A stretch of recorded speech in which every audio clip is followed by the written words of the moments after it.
This video is sponsored by Continuity Marketing. In this video, I'm going to talk to you about how to solve the biggest problem that I have, you have, and any business faces when looking to grow. In a one-liner, that is getting customers and keeping customers. As a business, if you are not either getting customers or keeping customers, then you won't be having a business for much longer. So let's talk a little bit about what you can do. If you're new here, then hi, my name is Pete and I help MSPs and IT business owners to improve their business and live a happier, less stressful life. Today, I'm going to give you 3 things that you can do that will both get new customers and keep existing customers. And at the end, I'm also going to let you into a little secret that lets you achieve all of this stuff. I'd also love to know if you have any other thoughts or suggestions around this, so do let me know in the comments if you do. Otherwise, we will begin with the first one, which is marketing. Now, marketing is one of the most powerful things you can do as an MSP. And yes, it affects both existing clients and prospective clients too. The best marketing is actually you spending your time on showing how you are making your customers better. Educate them on how to use their technology better or how to budget and plan for the coming changes in all of the latest cloud technology. Educating your customers will attract new clients who are thankful for all of the useful information that you've given them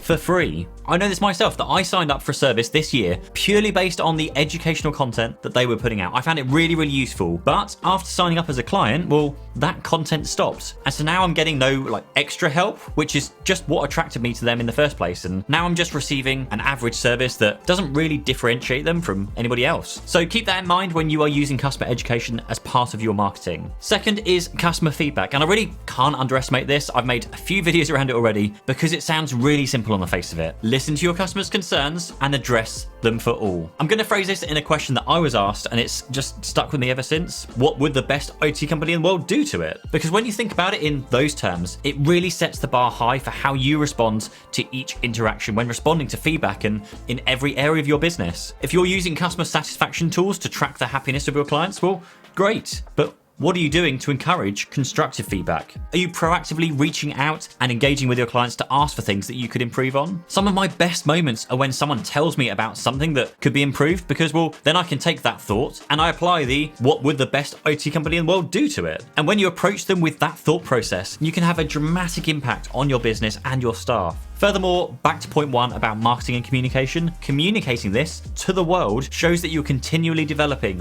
engaging and improving what you have to offer. It's kind of like Tesla that gets better over time with new features. You should be reinventing yourself in any area of business where you can see room for improvement. The bigger the business, well, the harder it is for you to do so. But that does mean opportunities for smaller MSPs who can adapt very quickly to breaking changes. I lost count of the number of times that I walked in on a Monday morning to only say, well, right, everybody, that thing that we were doing, we're not going to do it anymore. We're going to do this instead. I'm sure it drove more nuts, but it came from the right place. It came from a willingness and desire to improve on something day in, day out. And so we constantly improved and just reinvented ourselves. No, we didn't always get it right. And we very openly spoke about those moments to share our fails just as much as our wins. But by doing so, it showed everybody watching that we cared. Now, thirdly, extend this to your staff as well, because we should all hopefully know by now that having happy staff is the work equivalent of happy wife, happy life. If your staff are happy, then the happiness will be passed through in their work and in every interaction they have with clients and prospects alike. Check in with your staff regularly, and if your team is too big to do individually, then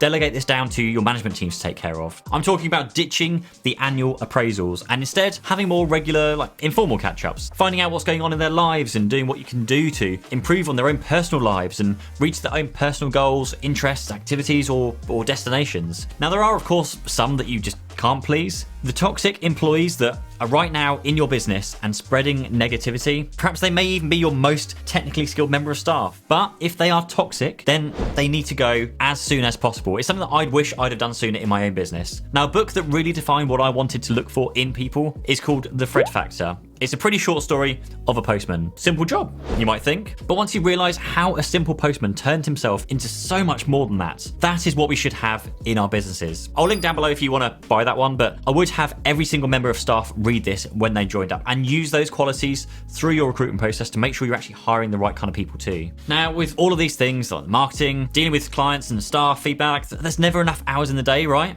We could all work forever without any sleep if we could function and get so much more done, have bigger bigger businesses with more staff and more customers and more success. But we all know that you don't have unlimited time, and normally things like this, they just get left until last, which means, well, they don't get done. Now, let me just pay the bills quickly, and I'll tell you about a magic trick that I really recommend that you try because it has worked so well for me over the years. Continuity marketing are the smartest marketers in tech. They support IT businesses, MSPs, and vendors to work smarter, generate leads, and thrive as a business. The team is full of marketing experts who come from the tech space, so they really do know what they're doing. If you need to build your brand, raise awareness, and sell your services and products, continuity marketing can help. Start working smarter today and visit continuity.uk or email info@continuity.uk. So, the magic trick that I have to recommend for you to try and what has served me so well over the years is just 90 minutes. Find 90 minutes, 5 days per week, which you can set aside to focus on getting and keeping customers. If you open at 9 a.m, then come in at 7:30 a.m. instead. And now you have 90 clear minutes with no customer distractions. If you function better in the evening, then a session at 9 until 10:30 is still just fine. But close your email, switch your phone to airplane mode, close social media, switch off all distractions, and use that time to focus on your business. Because if you aren't making an effort on the most important thing in your business, which is finding new customers or